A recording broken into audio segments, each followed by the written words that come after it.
अस्सलामु अलैकुम वरहमतुल्लाहि वबरकातुहू नहमदुहु व नुसल्ली अला रसूलिहिल करीम अम्मा बाद फ़अऊज़ु बिल्लाहि मिनश शैतानिर रजीम मिन हम्ज़िहि व नफ़ख़ि व नफ़्ख़िहि बिस्मिल्लाहिर रहमानिर रहीम रब्बि इश्रह ली सदरी व यस्सिर ली अमरी वहलुल उक़दतम मिन लिसानी यफ़क़हू क़ौली। आज हम इंशाअल्लाह अल्लाह रब्बुल इज़्ज़त की ख़ास रहमत व तौफ़ीक़ के साथ बात करेंगे कि अल्लाह पाक के यहाँ किस चीज़ की हैसियत है, माल की, दौलत की या तकवा की।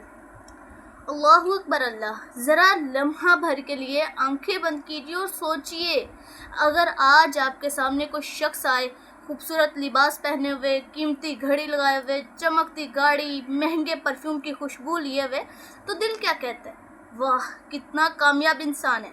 लेकिन फिर कोई और आता है, सादा लिबास, ना कोई गाड़ी, ना कोई बैंक बैलेंस, ना ज़ाहिरी चमक और दमक, तो अक्सर लोगों का दिल इसे नज़रअंदाज कर देता है। क्यों? क्योंकि हमने कामयाबी को माल से, इज़्ज़त को दौलत से और मुकाम को दुनिया के पैमाने से जोड़ दिया। हालांकि ये सब अल्लाह की नज़र में कुछ भी नहीं है। ये दुनिया ज़ाहिरी चमक और दमक से धोखा देती है। यहाँ वो ऊंचा नज़र आता है जिसका स्टेटस ऊंचा हो, लेकिन याद रखिए अल्लाह की नज़र में, अल्लाह की अदालत में ऊंचाई तकवा से है, माल से नहीं। अल्लाह का तराजू दुनिया के तराजू से मुख्तलिफ है। दुनिया लब्बैक उस शख्स को कहती है जिसके पास दौलत हो, और रब लब्बैक उस शख्स को कहता है जो रात की तन्हाइयों में अल्लाह के सामने रोए।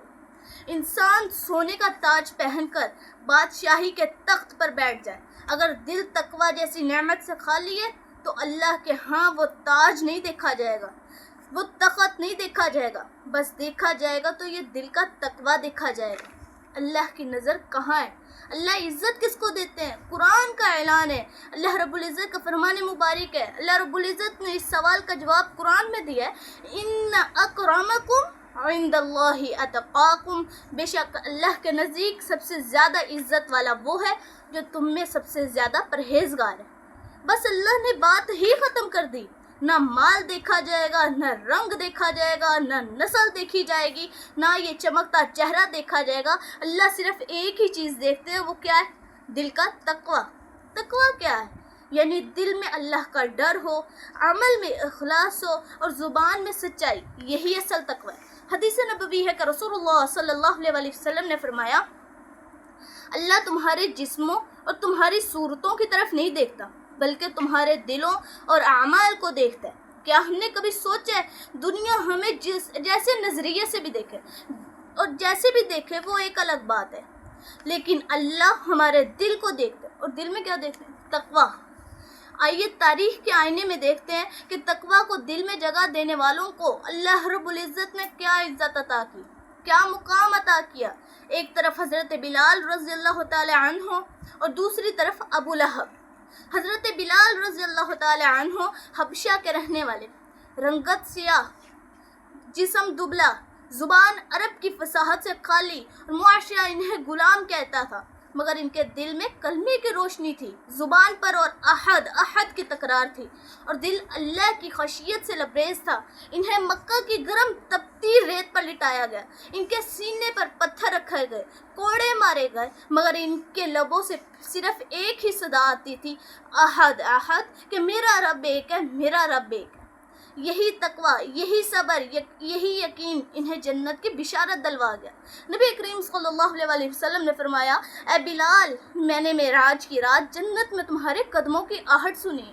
यही तकवा, यही इखलास इन्हें रब के यहाँ इज़्ज़त वाला बना गया। और दूसरी जानिब अबू लहब, जो कुरैश का सरदार, नबी करीम सल्लल्लाहु अलैहि वसल्लम का चचा, हुसीन खूबसूरत चेहरा, मालो दौलत से भरपूर, मगर दिल में कुफर है, जिद है, हसद है, अनाद है, नबी करीम सल्लल्लाहु अलैहि वसल्लम से दुश्मनी है। इसलिए कुरान ने इसका तज़किरा यूँ किया है कि तब्बत यदा अबी लहबिम व तब, यानी हसद, नसब, हुसन, दौलत सब कुछ होने के बावजूद अल्लाह के यहाँ मरदूद है। दिल तकवा से खाली है, इसी वजह से अल्लाह के यहाँ मरदूद करार पाया। अल्लाह के यहाँ हज़रत बिलाल गुलाम होकर भी मुअज़्ज़िज़ हो गए, अबू लहब सरदार होकर भी रब के यहाँ ज़लील हो गए। तो इज़्ज़त का मयार क्या है? दिल की सच्चाई, तकवा, अल्लाह से ताल्लुक़ मजबूत, یہی اصل عزت ہے۔ غور طلب بات ہے کہ نبی کریم صلی اللہ علیہ وسلم کے اصحاب کی تعداد 1,24,000 تھی۔ آج بھی جو اصحاب نبی صلی اللہ علیہ وسلم کا نام لیتا ہے وہ ساتھ میں رضی اللہ عنہ بھی کہتا ہے۔ وجہ کیا تھی؟ وجہ یہی تھی کہ انہوں نے تقوی جیسی نعمت کو اپنے دلوں میں جگہ دی۔ اور جو بھی ابو جہل کا نام لیتا ہے یا ابو لہب کا نام لیتا ہے تو وہ برے الفاظ کے ساتھ ہی لیتا ہے۔ کیوں؟ ان کے پاس تو مال بھی تھا، سرداری بھی تھی، حسن بھی تھا، لیکن وہ عزت کیوں نہیں تھی جو اصحاب نبی صلی اللہ علیہ وسلم کی تھی؟ اسی لیے کہ انہوں نے تقوی کو اپنے دلوں میں جگہ نہیں دی، تو اللہ رب العزت نے بھی ان کو عزت سے ہمکنار نہیں کیا۔ بس اب ہمیں فیصلہ کرنا ہے کہ ہم کس قسم کی عزت پانا چاہتے ہیں، دنیا کے لوگوں کی دی ہوئی عزت یا اللہ رب العزت کی دی ہوئی عزت۔ دنیا کے لوگ ہمارے لیے تالیاں بجائیں مگر عرش والا ناراض ہو تو یہ کامیابی نہیں ہے بلکہ یہ بربادی ہے۔ آئیے آج ہی سے عزم کریے، اپنے دلوں میں تقوی جیسی نعمت کو جگہ دیں، اپنے دلوں کو صاف کریں، ظاہری شان نہیں باطنی سچائی کو اہمیت دیے، کیونکہ عزت وہی ہے جو اللہ کے ہاں ہو۔ میری اللہ رب العزت سے دعا ہے کہ اللہ جس طرح تو نے ابو لہب کو اس کے حسب و نسب کے باوجود ذلیل و خوار کیا اور حضرت بلال رضی اللہ تعالی عنہ کے ان تقوی کی بدولت جنت میں بلند مقام عطا فرمایا، ویسے ہی ہمیں بھی ظاہری چمک و دمک سے بچا کر باطنی سچائی اور تقوی نصیب فرما۔